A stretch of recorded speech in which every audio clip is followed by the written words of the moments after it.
Hello friends, welcome to my channel Bigg Boss on roll. Saturday का episode weekend का वार रहा है।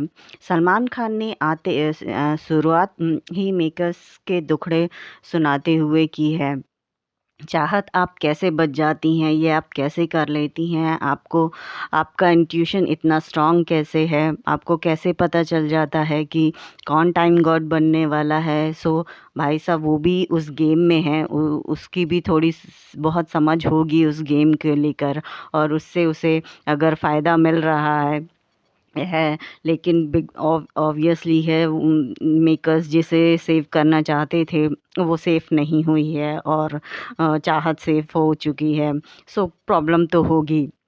और उसके बाद मतलब उसके बाद चुम को कटघरे में इसलिए खड़ा किया गया क्योंकि वो टाइम गॉड बनी है। मुझे मुझे तो ऐसा ही लगा, क्योंकि वो टाइम गॉड बन गई इसीलिए उसे कटघरे में खड़ा कर दिया गया। अदरवाइज चुम ने इतना कोई अविनाश के अगेंस्ट इतनी सारा कुछ किया नहीं था। वो जाकर उसने एक नॉर्मल तरीके से उसने एक कॉन्वर्सेशन बस की थी। उसने उस पर कोई एलिगेशन नहीं लगाया था कि बहुत चिल्ला चिल्ला कर उस पर उसने कोई इल्ज़ाम लगाया हो। लेकिन क्योंकि मेकर्स को प्रॉब्लम इसी वजह से थी कि वो टाइम गॉड बन गई हैं, तो उसे वहाँ पर खड़ा कर दिया गया। ओके, इसे ठीक है। खैर आगे बढ़ते हैं। फाइनली बिग बॉस ने चुगली गैंग से अपनी लाडली ईशा सिंह को कॉल आउट कर ही दिया।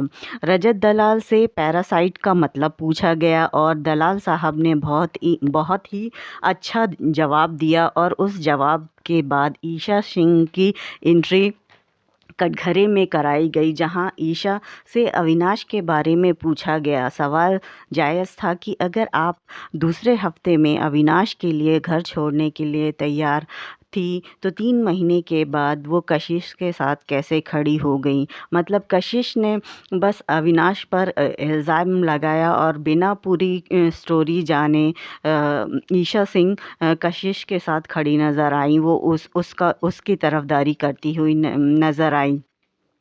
क्या ईशा बायस्ड सिर्फ टाइम गॉड टास्क के लिए, नॉमिनेशन से बचने के लिए और ख़ुद को सुरक्षित रखने के लिए ही रहती हैं?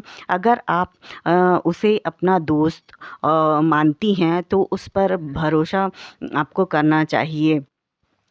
और अगर ऐसा नहीं है तो आप क्यों ढिंढोरा पीटती रहती हैं कि हमारी बहुत गहरी दोस्ती है और आप अविनाश को बहुत मानती हैं? क्योंकि पिछले एक दो हफ्तों से तो ऐसा दिखाई दे नहीं रहा है। जब तक आपके फेवर में सब कुछ हो रहा था तब तक सब कुछ सही था। जब से पावर हाथ में नहीं आ रही है, अविनाश भी आपको गलत लगने लगा है।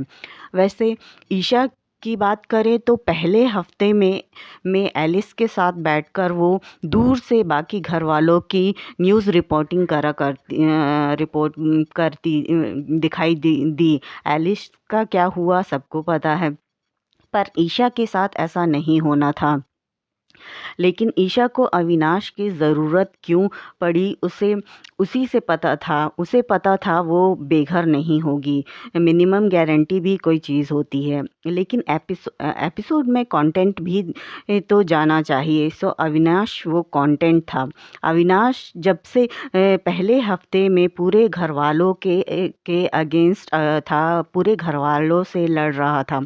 उसने कहा था ईशा को कि उसे भी लड़ना चाहिए, लेकिन ईशा ने साफ मना कर दिया। उसने साफ-साफ कह दिया कि मुझे किसी से भी नहीं फाइट करनी है, मुझे किसी से भी नहीं लड़ना है, क्योंकि उसका कंटेंट अविनाश उसके सामने खड़ा था।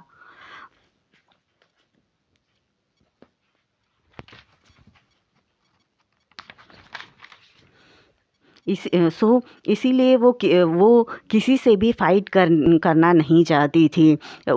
मतलब शुरुआत से लेकर अब तक जो भी दिखा है उसमें अविनाश ही हमेशा हम अविनाश की ही घर वालों से लड़ाई रही है, और ईशा अविनाश की फाइट को एको की तरह पीछे से एक वॉइस देती हुई नज़र आई हैं। जब भी अविनाश का कोई मुद्दा होता था, की लड़ाई होती थी, तो वो बीच में आकर अविनाश की लड़ाई में पार्टिसिपेट करती थी और उस लड़ाई में अपने पॉइंट ऑफ व्यूज़ देती थी। और वीकेंड के वार पर भी वही होता था। जैसे ही अविनाश के बारे में कोई बात होती थी तो वो पीछे से एको की तरह बजने लगती थी, उसका वही पॉइंट ऑफ व्यू रहता था। अब तक पूरे सीज़न में ईशा का अपना खुद का कोई भी ऐसा मुद्दा नहीं रहा है जिस पे उसने अपने लिए लड़ाई की हो और उसका कोई अपना पॉइंट ऑफ व्यू उसने दिया हो। उसका पॉइंट ऑफ व्यू सिर्फ अविनाश की तरफ से ही